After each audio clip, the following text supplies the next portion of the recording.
Assalamualaikum warahmatullahi wabarakatuh. Halo sahabat pembelajar, jumpa lagi dengan saya Adi Setiawan. Pada pertemuan kali ini kita akan membahas mengenai Kerajaan Kutai dan Kerajaan Tarumanegara.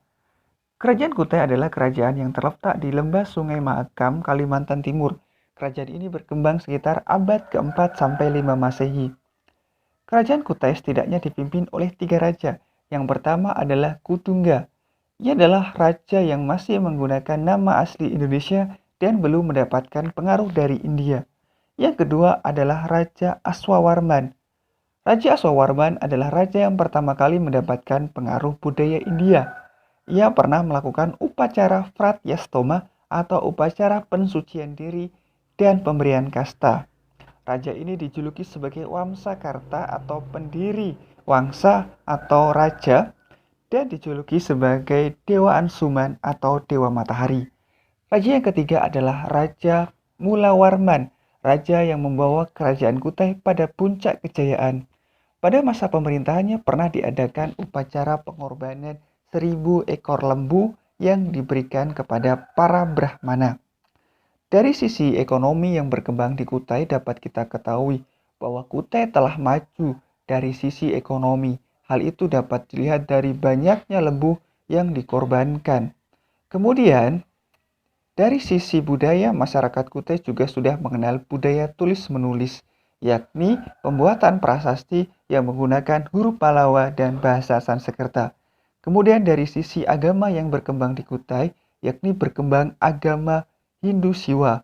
Hal itu dapat dilihat dari adanya tempat suci yang disebut dengan Waprakeswara atau tempat pemujaan Dewa Siwa. Kerajaan yang kedua adalah Kerajaan Tarumanegara. Kerajaan ini terletak di Jawa bagian barat, tepatnya di antara Sungai Citarum dan Sungai Cisadane. Nama Tarumanegara berasal dari kata tarum yang berarti nilai, yang mengingatkan kita pada suatu sungai, yakni Sungai Citarum. Adapun sumber prasasti yang ada di Kerajaan Tarumanegara, yakni Prasasti Careten, Prasasti Jambu, Prasasti Pasir Awi, Prasasti Kebon Kopi, Prasasti Muara Cianten, Prasasti Tugu, dan Prasasti Lebak.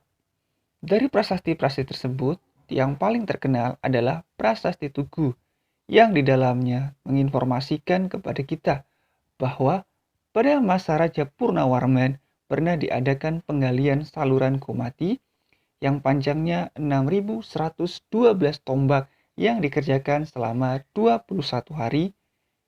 Setelah selesai dibangun, Raja kemudian mengorbankan 1000 ekor lembu kepada Brahmana. Diduga penggalian itu untuk membuat sungai, untuk mengendalikan banjir dan membantu usaha pertanian yang berada di sekitar wilayah Jakarta.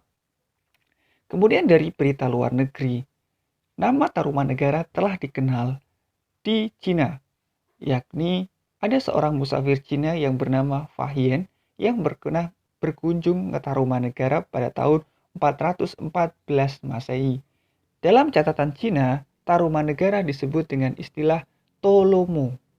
Mengenai kehidupan politik, Raja Purnawarman tampaknya adalah raja yang paling berpengaruh dan disegani, baik oleh rakyat maupun musuhnya.